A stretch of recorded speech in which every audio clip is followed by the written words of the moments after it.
제가 어릴 때 기억에 알라딘의 요술램프라고 하는 책을 읽으면서 나도 이런 램프 하나를 가졌으면 좋겠다 이런 생각을 했습니다. 그 램프를 문지르면 거기서 거인이 나가지고 주인이 무엇을 도와드릴까요? 그러면 뭐 집을 하나 져줘라 그러면 집을 져주고 나를 어디 데려다 달라 그러면 데려다 주고. 그래서 저도 그 동화를 보면서 상상의 나래를 마음껏 펼쳤습니다. 근데 여러분 그게 실제입니까? 아니면 그냥 가상으로 만드는 이야기입니까? 가상으로 만든 이야기예요. 우리가 하나님을 섬길 때 마치 알라딘의 램프처럼 섬기는 사람이 있습니다. 하나님께서 내가 기도하고 원하는 걸 다 해줘야 되고 다 들어줘야 되고 이렇게 하나님이 하셔야지 내가 하나님 믿지요. 이렇게 생각하고 교회를 다니는 분들이 있습니다. 여기에는 그런 분이 한 분도 없는 줄 믿습니다. 여러분, 하나님은 천지를 창조하신 분이십니다. 우리 인간을 만드신 분이십니다. 하나님은 모든 계획을 가지시고 세상을 경영하시고 사람들을 인도하시고 이끌어 주십니다. 그런데 하나님께서 우리에게 어떤 뜻을 보여주시고 그 뜻을 우리가 순종해야지. 우리가 마치 하나님을 종 부리는 것처럼 알라딘의 램프처럼 그 거인을 부리는 것처럼 그렇게 기도하고 그런 방법으로 하나님을 조종하려고 한다면 이거는 잘못된 신앙인 것입니다. 그래서 여러분, 우리가 이제 이런 생각들, 내가 원하는 대로 내 뜻대로 내 시간에 맞춰서 해달라고 하는 이런 것들을 다 내려놓고 하나님의 뜻이 무엇입니까? 하나님의 뜻대로 이루어주시고 하나님의 선한 그 은혜가 나에게 베풀어지기를 원합니다. 그렇게 하나님 앞에 모든 걸 맡기고 기도하는 저 여러분 되시기를 주님의 이름으로 축복합니다. 오늘 읽은 이 본문 말씀해 보시면 예수님께서 베다니 이 연못에서 어떤 일을 푸셨느냐, 38년 된 병자를 고치시는 그런 사건이 기록이 되어 있습니다. 이 베단이라고 하는 뜻은 뭐냐면 은혜의 집, 자비의 집이라는 뜻이 있습니다. 참 이름이 좋습니다. 정말 주님께서 이곳에서 은혜를 베푸셨습니다. 그래서 38년 된 정말 누워서 생활할 수밖에 없는 이 사람을 이렇게 세우시고 건강을 회복시켜 주셨습니다. 주님께서 이렇게 엄청난 일을 행하셨는데 이 베데스다 못이 어디에 있냐? 양문 곁에 있다. 그 예루살렘에 보면 문이 많이 있는데 양문은 양들이 지나가는 문입니다.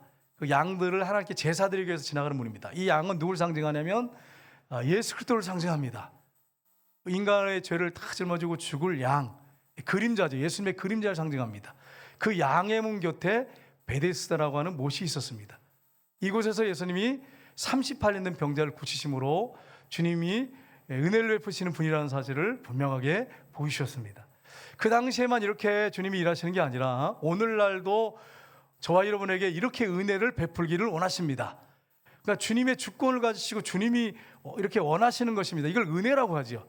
내가 원해서가 아니고 내가 원하는 시간에 맞춰서 내가 원하는 방법으로 그대로 해달라, 그게 아니고 전적인 주님의 은혜, 하나님의 은혜로 이루어지는 이것을 오늘 본문에서 보여주는데 오늘도 하나님의 은혜로 우리에게 이렇게 주님이 행하기를 원하십니다. 그래서 오늘 읽을 말씀을 통해서 주님의 은혜의 기적은 오늘날 우리에게 어떻게 베풀어지는지를 우리가 살펴보기 원합니다. 첫 번째는 주님은 우리의 아픔을 보고 계십니다. 예수님께서 명절에 예루살렘에 올라가셨습니다. 명절 기간에는 수백만 인파가 이렇게 여행을 해서 와서 올라갑니다. 굉장히 많은 사람들이 이 예루살렘을 향해서 올라갔습니다. 올라갈 때 거기에 베데스다라고 하는 연못에 오늘 말씀해 보시면 많은 병자들이 있었다. 거기 맹인, 다리 저는 사람, 혈기 많은 사람, 각종 병자들이 누워서 물이 움직이는 것을 기다리고 있었다, 이렇게 되어 있습니다. 왜냐하면 왜 기다렸냐면 이 소문에 의하면 이때 천사가 내려오는데 막 물을 흔들어 놓으면 그때 제일 먼저 들어간 사람은 어떤 병에 걸렸든지 낫는다고 하는 소문이 파다하게 퍼져 있었습니다. 그래서 수많은 병자들이 거기에 몰려와서 누워 있었습니다. 고고학자들이 발굴을 했는데 고고학자들이 발굴해서 보니까 베데스다의 연못이 양문 곁에 실제로 존재했습니다. 사진에 보면, 사진을 잠깐 보겠습니다. 거기 보면 이게 예루살렘 성인데 맨 위에 보시면 이제 거기 양문이 있고요. 그 베데스다 연못이 있습니다. 그 다음에 보겠습니다. 고고학자들의 발굴에 의하면 이렇게 되어 있습니다. 그 다음 보겠습니다. 이렇게 비가 많이 오면 이렇게 물이 차는데 이 연못에 근처에 많은 병자들이 그냥 밀집돼 가지고 병원에 가면 10,000원살이잖아요. 사람들이 꽉 차가지고 있는 것입니다. 예수님께서 그곳에 오신 것입니다. 그래서 오늘 말씀을 보시면 5절 6절 상반절에 이렇게 되어 있습니다. 같이 읽겠습니다. 거기 38해 된 병자가 있더라. 예수께서 그 누운 것을 보시고, 아멘. 38년 된 병자. 여러분, 이 38년이라고 하는 게 이게 얼마나 큰 아픔이겠어요? 한번 생각해 보세요. 1, 2년이 아닙니다. 38년은 10년도 아니에요. 38년이나 병 들어가지고 누워있는 사람이었습니다. 나중에 이제 보시면 알겠지만 이 사람이 어떤 습관적인 죄가 있어서 징계로 받은 병이었습니다. 이 병은 38년 동안 누워 있었어요. 근데 여기 보시면 예수께서 그 누운 것을 보시고 이렇게 되어 있습니다. 우리가 생각할 때 예수님이 수많은 인파 속에 들어 올라오셔서 베데스다의 못에 수많은 사람들이 병자가 있는 걸 그냥 보시고 이런 뜻이 아니고, 원어상에 보면 과거형으로 되어 있습니다. 주님이 계속 지켜보셨다는 거예요. 그 사람을 주위에서. 그 속에 얼마나 많은 아픔이 있었겠어요? 얼마나 많은 간절한 소원과 기도가 있었겠어요? 주님이 보고 계셨다는 것입니다. 여러분 마찬가지입니다. 여러분과 저의 마음을 주님이 보고 알고 계십니다. 저는 잘 몰라요. 저는 투시 연세가 없어서 여러분의 내면을 보지 못합니다. 여러분의 겉만 보죠. 성령의 감동으로 설교하는 것 뿐이에요. 근데 주님은 그 속을 알고 계셨어요. 다 보고 계셨어요. 얼마나 힘들었겠습니까? 여러분, 성경에 보면 어떤 내용이 나냐면, 지금부터 4,000년 전에 그때 당시에는 일부 다처주의의 그런 사상이 있었어요. 중동 지방에. 야곱이라는 사람이 삼촌 라반의 집으로 피신합니다. 형이 죽이려고 해가지고, 형 욕심 많아가지고 막 자기 것만 챙기니까 형이 죽이려고 그랬어요. 도망을 갔어요. 바다나가로 도망가서 삼촌 라반의 집에 있게 됩니다. 근데 이렇게 삼촌 라반의 집에 가서 살게 됐는데, 거기에 삼촌의 딸, 둘째 딸 라헬이 너무 사랑스러운 거예요. 너무 예쁜 거예요. 그래가지고 그냥 홀딱 반했어요. 그래가지고 그냥 자나깨나 라헬 생각밖에 안 나는 거예요. 삼촌이 이것을 낌새를 알아챘어요. 그래가지고 불렀습니다. 불러가지고, 네가 그냥 혼자 와서 그냥 공짜로 일할 수 없지 않느냐. 네가 7년 동안을 내가 일하면 내가 내 딸을 라헬을 주겠다. 그러니까 알겠습니다. 오케이 얘기했어요. 그래가지고 이제 라헬을 줄 날이 왔는데, 지금처럼 여러분 전기가 환하고 조명이 있는 데가 아니잖아요. 이 4,000년 전인데 컴컴한 텐트 안에서 누가 들어온지 어떻게 알아요? 이 삼촌이 작전을 썼어요. 라헬이 눈이 안 좋고 그렇게 이쁘지 않았는 것 같아요. 그러니까 라헬을 먼저 들여보냈어요. 밤에 새고 그냥 와서 눈을 새벽에 떠보니까 세상에 라헬이 아니고 레아가 들어있는 거예요. 레아가. 그냥 놀래가지고 삼촌이 이게 무슨 일입니까? 그랬더니 우리 지역에서는 언니가 먼저 시집가야 된다. 동생부터 주는 게 없다. 근데 네가 또 7년 동안을 수고하면 내가 라헬 주겠다.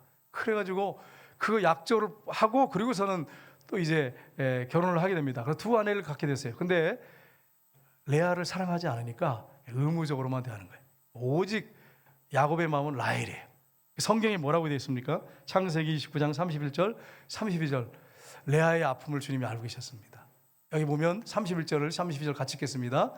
여호와께서 레아가 사랑받지 못함을 보시고 그의 태를 이으셨으나 라헬은 자녀가 없었더라. 레아가 임신하여 아들을 낳고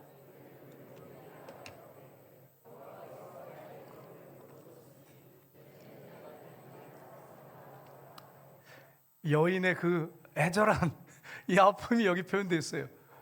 라헬을 사랑하고 자기는 의무감으로 대하는데 얼마나 힘들었겠어요. 다 아는데 여자들이 모르겠어요. 여자들이 얼마나 눈치가 빠른데 여러분 아시잖아요. 그러니까 하나님께서 그 아픔을 보고 아셨어요. 그래서 레아에게 자녀는 라헬은 아이를 안 주고 레아에게 큰 아들을 주셨어요. 그리고 그 뒤에 계속 보시면 네 아들을 주시면 네 아들을.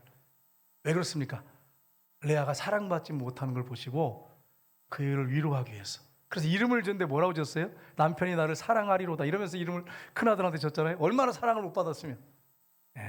우리 여기 남편 되신 분들 아내를 주님의 이름으로 사랑하시길 주님의 이름으로 축복합니다. 내 마음에 안 들 수도 있어요. 그러나 주님이 내 안에 계시잖아요. 주님의 사랑으로 사랑하셔야 됩니다. 그게 하나님 뜻입니다. 아픔을 보시고 내 아들을 주셨습니다. 여러분 우리가 아파하는 것, 고통스러워하는 것 주님 다 보고 알고 계십니다. 성경에 보시면 여러분 히스기야 왕, 유대의 13대 왕 히스기야 왕이 죽게 되었습니다. 하나님께서 선자를 보내가지고 네가 죽고 살지 못하리라, 정리해라, 이렇게 말씀하셨습니다. 그때 히스기야 왕이 얼굴을 벽으로 향해서 통곡을 하면서 기도합니다. 울면서 침상에서 엎드려서 벽을 보면서 기도합니다. 하나님이여, 내가 전신과 진실로 행한 것을 기억하옵소서. 통곡을 하며 웁니다. 그때 하나님께서 이사야 선지자에게 말씀하십니다. 성경의 이사야 38장 4절 5절 보시면 같이 읽겠습니다. 이에 여호와의 말씀이 이사야에게 임하여 이르시되 너는 가서 히스기야에게 이르기를 내 조상 다윗의 하나님 여호와께서 이같이 말씀하시기를 내가 내 기도를 들었고 내 눈물을 보았노라. 내가 내 수 안에 15년을 더하고. 아멘.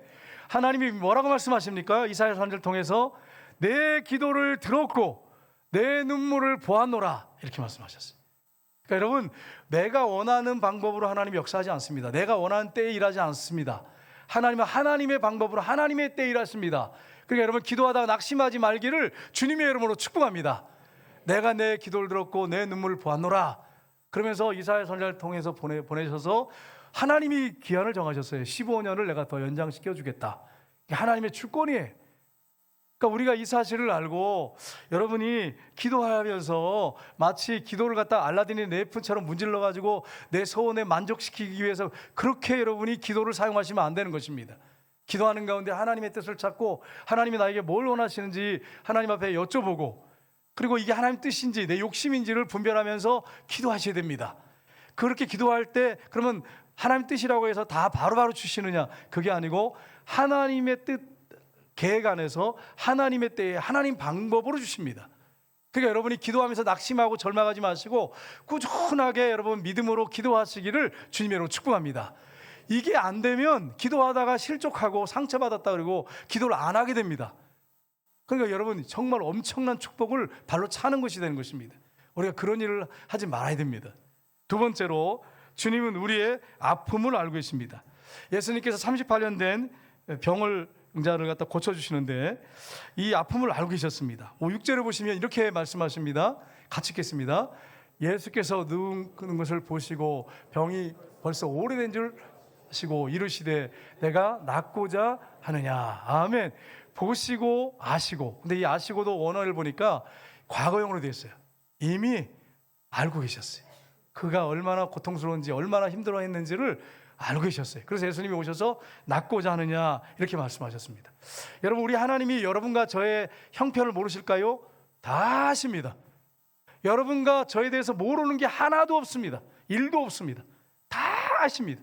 성경은 이렇게 말씀하고 있습니다. 시편 139편 1절 3절 같이 읽겠습니다.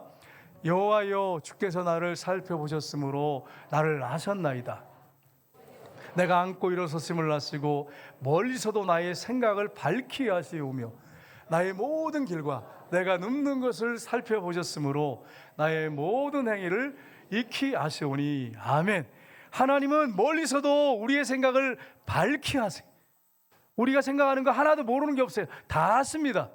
앉고 일어서는 거 다 합니다. 내가 무슨 꿈을 꿨는지도 알고 계십니다. 내가 지금 어디 가는지도 알고 계십니다. 내가 뭘 아파하는지 알고 계십니다. 내 자녀 때문에 아파하는지 알고 계십니다.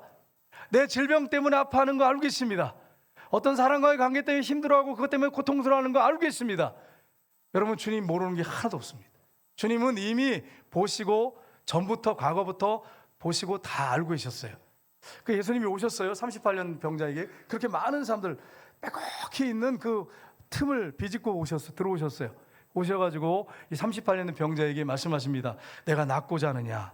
근데 여러분, 예수님이 이 질문하는 것이 맞습니까? 상식적으로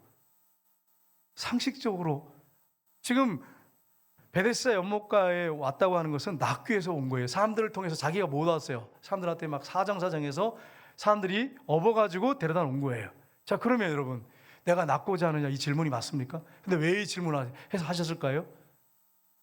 여러분, 이렇게 질문했을 때 이 병자가 무슨 대답을 했는지 보면 그의 마음을 알 수가 있습니다. 우리 7절 말씀을 보겠습니다. 7절 말씀 같이 읽겠습니다.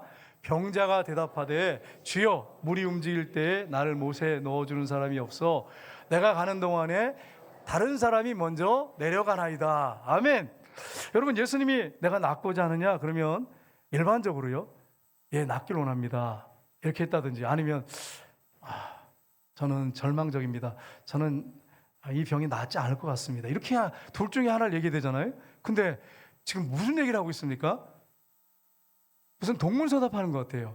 내가 낫고자 하느냐? 이렇게 물었을 때, 주여, 물이 움직일 때 나를 못에 넣어주는 사람이 없어 내가 가는 동안에 다른 사람이 먼저 내려가나이다. 이게 무슨 말입니까? 주님, 낫기를 원하는데 물이 움직일 때 나를 못에 넣어주는 사람이 없습니다. 나는 가망이 없고 희망이 없습니다. 내 마음의 소원은 낫기를 원합니다. 그런데 내가 움직이는 동안에 벌써 다른 사람들이 먼저 다 들어갑니다. 나는 가망도 없고 희망도 없습니다. 그 얘기예요. 간절하게 낫기를 원하는데 불가능한 일입니다. 불가능한 자리에 지금 누워 있습니다. 지금 이 얘기예요. 그러니까 저는 이게 무슨 말인지 몰랐어요. 왜 동문서답을 하지? 예수님 왜 이 부분을 들으시고 또 답을 안 하시고 그냥 바로 고쳐주셨을까? 이게 잘 몰랐어요. 근데 이걸 묵상하고 또 살펴본 가운데, 낫기를 간절히 원해서 왔는데 다른 사람들 다리 하나 저는 사람들, 이런 사람들 같은 경우 바로 그냥 들어가면 돼. 맹인도 손잡고 그냥 바로 이렇게 던져서 사람이 던져버릴 수 있어요, 물속에다가. 근데 이 사람은 누워있어요. 이게 어떻게, 죽을 때까지 누워있어도 자기가 먼저 들어갈 수가 없는 거예요. 불가능한 거예요. 가능성이 없는 거예요. 마음의 원인데 안 되는 거예요. 가망이 없고 소망이 없는 거예요. 그 간절함은 있는데 소망이 없는 거예요. 절망 가운데 있는 거예요. 누워있는 거예요. 절망 가운데 지금 누워있습니다. 그걸 지금 표현한 거예요. 이렇게 표현한 것입니다. 여러분, 그렇습니다. 우리가 어떤 문제가 해결되기를 간절히 원하는데 아무리 생각해도 가능성이 없어요. 불가능해. 희망이 없습니다. 주님, 나는 희망이 없습니다. 나는 간절히 원하는데 희망이 없습니다. 우리가 이런 상황과 형편 가운데 놓일 때가 있습니다. 참 이게 얼마나 힘듭니까? 오늘날 이런 아픔을 갖고 있는 분들이 교회 다니는 분들 중에서도 많이 있습니다. 오늘 이 자리에 앉아 계신 분들 중에서도 있을 줄 압니다. 그런데 중요한 것은 주님이 다 보시고 알고 계신다고 하는 것입니다. 이걸 여러분 잊지 마시기를 주님으로 축복합니다. 내 마음을 하세요. 여러분, 우리가 어떤 힘든 일이 있을 때 그때 눈물을 흘리고 있는데 옆에서 어떤 분이 딱 오더니 내가 다 알아요. 그리고 탁탁 쳐주면 그 말만 들어도 위로가 되잖아. 그런데 여러분, 주님은 아시고 끝나시는 분이 아닙니다. 우리 주님은 기적을 베풀 수 있는 분이십니다. 3분의 기적이라고 하는 사인이 있습니다. 9살 먹은 그 오빠와 5살 먹은 동생, 이렇게 남매를 엄마가 데리고 시장에서 집으로 돌아가는 길이었습니다. 집으로 돌아가는 길인데 가다가 9살 먹은 아들이 엄마, 나 도나스 먹고 싶어 그랬어요. 그랬더니 5살 먹은 딸이 엄마, 나 붕어빵 먹고 싶어 이랬어요. 그래가지고 둘이 막 아니야, 붕어빵 먹어야 돼, 뭐 도나스 먹어야 돼, 이렇게 싸움이 붙었어요. 그러니까 엄마가 걱정이 됐어요. 이게 어떡하나, 이거 뭘 사줘야, 2개 다 사줘야 되나. 그런데 갑자기 오빠가 얘기를 했습니다. 뭐라고 했냐면, 우리 가위바위보 하자 그랬어요. 그래, 가위바위보. 좋아 오빠. 그래가지고 가위바위보를 했어요. 동생이 이겼어요. 근데 엄마가 걱정이 생겼어요. 왜냐하면 동생이 지면 분명히 때를 쓸 거 알고 있었어요. 그런데 가위바위보 했는데 누가 이겼어요? 동생이 이겼어요. 얘 분명히 때를 쓰겠다. 오빠가 이기면 때를 쓸 텐데 동생이 이겼어요. 그래서 잘 됐다 이렇게 생각했어요. 근데 이 오빠가 엄마 기다 대고 뭐라 하냐면, 엄마, 동생은 가위밖에 낼 줄 몰라. 그래서 내가 일부러 가위 낼 거 알고 져줬어. 엄마 잘했지? 이렇게 얘기한 거예요. 그러니까 엄마가 생애에 감동을 받았어요. 얼마나 감동을 받았겠. 여러분, 이 동생이 어떤지를 알고 있었어요. 오빠는 분명히 가위바위보 해서 내가 이겨도 얘는 때를 쓸 애다, 이걸 알고 있고 엄마 마음이 얼마나 힘들까 이걸 알고 있었어요. 그러니까 일부러 가위 낼 줄 알고 져준 것입니다. 여러분, 오빠도 이렇게 엄마 마음을 살피고 동생의 마음을 살펴가지고 마음이 좀 너그럽죠. 그렇게 하는데 하물며 우리 주님께서, 우리 인간을 만드신 하나님께서, 우리를 알고 계시는 주님께서 어떻게 그냥 우리를 내버려 두시겠어요? 그냥 가만히 방치하고 그냥 그렇게 내버려 두시겠냔 말이에요. 그런 일은 있을 수가 없습니다. 주님이 여러분을 고아처럼 버려두고 방치하시지 않습니다. 여러분, 이 사실을 기억하고 낙심하지 말고 포기하지 말고 주님 앞에 여러분의 마음을 쏟아놓고 기도하시기를 주님의 이름으로 축복합니다. 주님이 반드시 역사하십니다. 여러분 성경에 보시면 삭개오가 나오는데 키가 작고 세리장인데 돈이 많았습니다. 근데 돈이 자기에게 만족을 주지 못했어요. 항상 마음이 구멍이 뻥 뚫린 것처럼 공허했습니다. 예수님에 대한 소문을 듣고 예수님 보고 싶었어요. 어떤 분인지, 그분이 누군지를 보고 싶었어요. 근데 키가 작았어요. 사람이 너무너무 많으니까 예수님께 갈 수가 없습니다. 그래서 돌무화과 나무 위에 올라갔습니다. 예수님이 지나갈 위치쯤 어디쯤 되겠다 예상해서 올라갔는데 예수님 지나가셨습니다. 지나가시다 갑자기 고개를 딱 들더니 나사로, 뽕나무를 있는 나사를 보셨어요? 나사로야, 삭개오야, 죄송합니다. 삭개오야 내려오라 이랬어요. 삭개오야 내려오라 그랬더니 여러분 얼마나 놀랐겠어요. 생각해 보세요. 삭개오를 예수님 본 적이 있습니까? 없습니까? 없어요. 본 적이 한 번도 없어요. 한 번도 본 적이 없는데 이름을 알고 계셨어요. 그래서 삭개오야 내려와라. 내가 너희 집에 유하여 하겠다. 이렇게 말씀하셨어요. 그래서 여러분 삭개오가 자기 집에 예수님 모셨습니다. 그리고서는 뭐라고 합니까? 예수님 말씀을 들으면서 은혜를 받아가지고 내 재산의 반을 가난한 사람에게 주겠습니다. 그리고 내가 혹시 토색한 게 있다면 4배를 갚겠습니다. 그때 예수님 뭐라고 말씀하십니까? 이 사람의 집에 구원이 이루었다고. 이 사람도 아브라함의 자손이다. 이렇게 말씀하셨어요. 여러분 삭개오를 예수님이 본 적이 없어요. 만난 적이 없어요. 근데 예수님이 딱 나무를 보더니 삭개오야 내려오라 이렇게 말씀했어요. 여러분 예수님이 여러분 이름을 알고 계실까요? 아멘이에요. 이름을 알고 계실 뿐 아니에요. 여러분의 생각과 마음을 다 알고 계십니다. 그러니까 여러분이 낙심하고 절망할 이유가 없어요. 예수 믿는 사람들은 그분 앞에 여러분의 마음을 다 쏟아 놓으면 그분은 우리를 그냥 방관하고 그냥 방치하고 내버려 두시는 분이 아니에요. 외면하시는 분이 아니십니다. 주님의 때에 주님의 뜻 가운데서 모든 것들을 이루어 주십니다. 이걸 여러분 믿으시기를 주님이 여러분 축복합니다. 세 번째로 주님은 의외로 고치십니다. 우리 하나님은 치유의 하나님이십니다. 성경에 보면 라파의 하나님이라고 언어상에 보면 되어 있는데 치료의 하나님을 라파의 하나님이라고 그럽니다. 출애굽기 15장 26절에 보십시오. 이렇게 말씀하고 있습니다. 같이 읽겠습니다. 이르시되 너희가 너희 하나님 나 여호와의 말을 들어 순종하고 내가 보기에 의를 행하며 내 계명에 귀를 기울이며 내 모든 규례를 지키면 내가 애굽 사람에게 내린 모든 질병 중 하나도 너희에게 내리지 아니하리니 나는 너희를 치료하는 여호와임이라. 아멘. 우리 하나님 어떤 분이냐? 원어상에 보면 라파의 하나님, 라파의 여호와, 치료의 하나님이십니다. 여러분 이 사실을 믿으시기를 주님 여러분 축복합니다. 오늘도 동일하게 치료를 행하시는 분이십니다.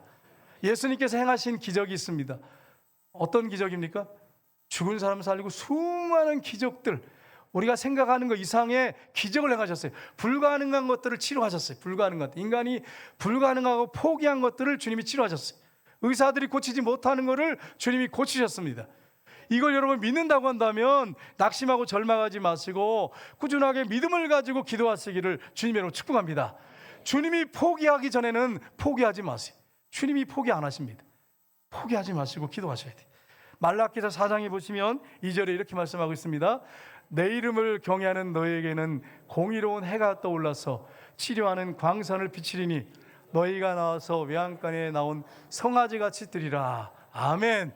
복음의 빛으로 십자가를 통해서 우리에게 구원의 빛으로 비춰주셔서 우리를 송아지처럼 뛰게도 하시지만 우리의 질병을 치료하셔서 기뻐하면서 송아지처럼 뛰게도 하시는 분이십니다. 이걸 여러분 믿으셔야 됩니다. 여러분 오늘 본문에 보세요. 예수님이 이 38년 병자에게 어떻게 일을 행하셨습니까? 8절 9절 보겠습니다. 예수께서 이르시되 일어나 내 자리를 들고 걸어가라 하시니 그 사람이 곧 나서 자리를 들고 걸어가니라. 이날은 안식일이니. 아멘. 우리 예수님께서 바로 명령하셨어요. 선포하셨어요. 내 자리를 들고 걸어가라 이렇게 명령하셨어요. 그의 아픔을 아시고 그렇게 말씀하셨어요. 그랬더니 이 사람이 일어났습니다. 일어나 걸어간 날이 언제입니까? 안식일이었어요. 이 안식일에 예수님이 병을 고쳤다고 유대인들이 이때부터 핍박하기 시작합니다. 주님은 핍박을 감수하면서까지도 이 사람을 회복시켜 주셨습니다. 이것 때문에 예수님을 안식일에 일했다고 예수님을 핍박하면서 죽이려고까지 합니다. 그런데도 예수님은 분명히 공격을 당하고 고통을 당할 거 아시면서 핍박당하고 아시면서도 이 사람을 회복시켜 주셨어요. 주님은 정말 사랑의 주님이십니다. 이걸 여러분 잊지 마시기를 주님 여러분 축복합니다. 여러분 한 교회에서 있었던 일인데 한 여집사님 몸이 좋지 않아서 병원에 가서 진찰을 했습니다. 진찰을 했는데 간암 상기라는 거예요. 그리고 조사해 보니까 암이 온몸에 구석구석에 다 퍼져가지고 더 이상 수술을 할 수 없다. 포기한 거예요, 의사. 여러분, 이 사형선고를 들으면 어떻게 했어요? 여러분 생각해 보세요. 완전히 참담하죠. 완전히 절망적이죠. 근데 이 집사님이 절망하지 않습니다. 왜 우리는 절망하지 않을까요? 예수 믿는 사람들 왜 절망하지 않아야 될까요? 죽으면 어디 가요? 천국에 가요. 여러분, 우린 죽어도 천국 가요. 예수님이 3일 만에 부활하셔서 우리가 부활해서 천국에서 영원히 산다고 하는 걸 확실하게 보여주셨어요. 그러니까 예수 믿는 사람들은 질병에 걸려서 사형 선고를 받아도 낙심할 필요가 없는 거예요. 천국 가면 더 좋은데, 천국 가면 더 좋아. 여러분, 이 땅에서 오래 사는 것보다 천국 가서 사는 게 더 좋아, 더 행복해. 여러분, 제가 질문할게요. 여러분, 58평 아파트에 살고 싶습니까? 15평 아파트에 살고 싶습니까? 18평. 욕심이 없으셔서 감사한데, 어느 누구도 솔직히 본심은 58평 가고 싶을 거예요. 당연하죠. 여러분 생각해 보세요. 인간적인 생각을 해도 이런데 영원히 행복하게 기쁘고 죽지도 않고 아픔도 없고 그런 좋은 천국에 가는데 이 땅에서 고치고도 그러면 이 땅에서 행복하게 삽니까? 날마다 슬픔이 오고 고통이 오고 산 넘으면 또 산이 있고 산 넘으면 또 산이 있고 그런 인생을 이 땅에서 계속 살아야 되는 거예요. 그런데 여러분, 천국 가면은 다 끝나. 하나님의 나라 가서 영원히 행복하게 살아. 그러니까 예수 믿는 사람들은 사형 선고를 받아도 낙심할 이유가 없는 거예요. 행복한 거야. 천국 가서 살기 때문에 행복한 것입니다. 그러니까 여러분, 낙심하고 절망하지 말고 흔들리지 마시길 주님의 이름으로 축복합니다. 이 집사님 믿음이 있었어요. 그래서 낙심하지 않고 기도하기 시작합니다. 주님, 죽으면 천국 가면 됩니다. 근데 혹시 살려주시기 원하시면 살려주세요. 내가 주님을 위해서 일하겠습니다. 그러면서 이분이 이 등산을 할 때 맨발로 그러면 좋다 그러니까 이분이 맨발로, 그러니까 무슨 마음인지 여러분 아시겠죠? 주님 살려주세요, 고쳐주세요, 그런 마음이 있는 거예요. 맨발로 등산하기 시작하셨어요. 꾸준하게. 그러면서 계속 기도를 하십니다. 기도원에 가서 기도하시고 교회에서 기도회가 있으면 나와서 막 부르짖어 기도하기 시작했어요. 근데 시간이 지나면서 차츰차츰 몸이 이상하게 괜찮은 거예요, 컨디션이. 그래서 병원에 가서 진찰했더니 완치됐다는 거예요. 어떻게 된 거냐고, 뭘 먹었냐고 의사가 질문하더라는 것입니다. 이분이 죽으면 천국 가잖아요. 그러니까 거기에 묶일 필요 없어요. 죽으면 죽으리라. 그러나 주님, 만약에 살려주시면 내가 주님을 위해서 일하겠습니다. 그런 마음으로 믿음을 가지고 꾸준하게 기도하고 그 마음을 하나님께 보여드렸어요. 하나님 고쳐주셨어요. 소망 가운데 믿음으로 기도하니까 고쳐주셨어요. 그러니까 여러분, 오늘도 마찬가지입니다. 우리가 아무리 불가능해 보여도 소망 가운데 기도하셔야 돼요. 포기해버리고 그냥 될 대로 되라 그렇게 하고 있는 건 신앙인의 모습이 아닙니다. 하나님이 살아계신데 그냥 포기해버리고 난 아무것도 그냥 포기하고 이것도 저것도 싫고 그냥 알아서 하세요, 마음대로 하세요, 이렇게 하는 건 신앙인이 아니에요.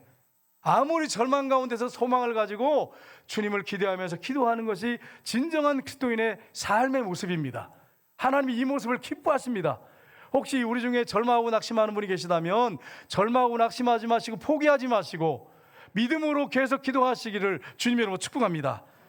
성경 베드로전서 2장 24절 보겠습니다. 같이 읽겠습니다.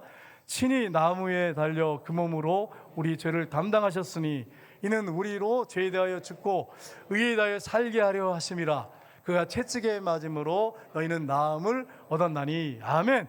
예수님이 우리의 죄를 따질머지고 십자가에 죽으시고 3일 만에 부하셔서 우리의 죄 문제를 깨끗하게 해결해 주시고 의롭게 만들어 주셨습니다.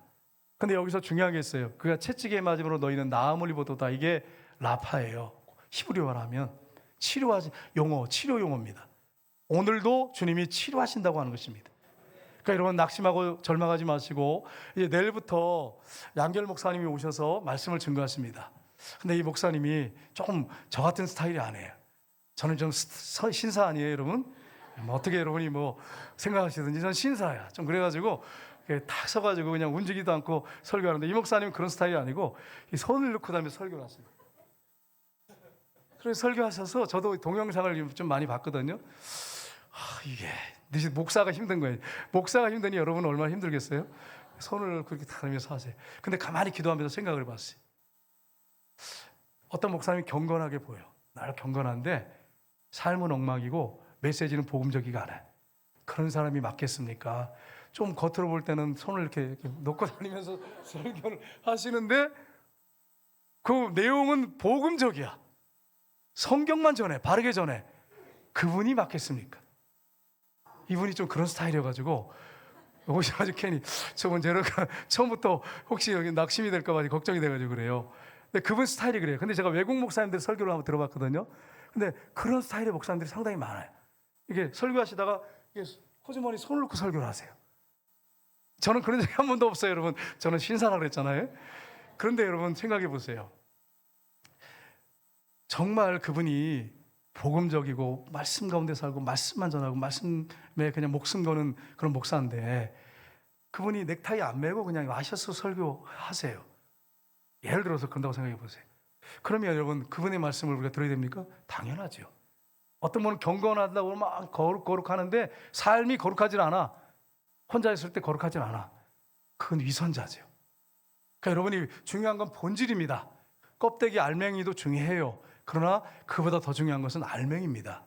그 내용이 무엇이냐, 무엇을 담고 계시느냐, 뭘 전하느냐, 이게 더 중요합니다. 그러니까 여러분이 이번에 오셔서 그분의 구속사들을 보면 정말 성경적입니다. 말씀도 전하시고 또 치유, 예언, 축사 이런 걸 하실 텐데 성경에 있지 않습니까? 있는 거 그대로 하시는 거예요. 그러니까 여러분이 의심할 것도 없고요. 저나 우리 장로님들이 뭐 이분을 2단, 3대 부여를 못하겠습니까? 충분히 구별하고 남아요. 지금 저는 모태신앙이에요. 신앙만 12년 했어요. 신앙만 12년 공부를 했어요. 그러면 여러분 대학원을 8년 6개월, 대학원만 8년 6개월 신앙만 공부했어요. 그러면 2단 하나 분별 못하겠어요? 그러니까 여러분이 의심하지 말고 하나님 말씀이 그대로 들려지거든 아멘 하시고 여러분이 말씀을 통해서 놀라운 역사를 체험하는 저 여러분 되시기를 주님의 이름으로 축복합니다. 우리 찬양하겠습니다.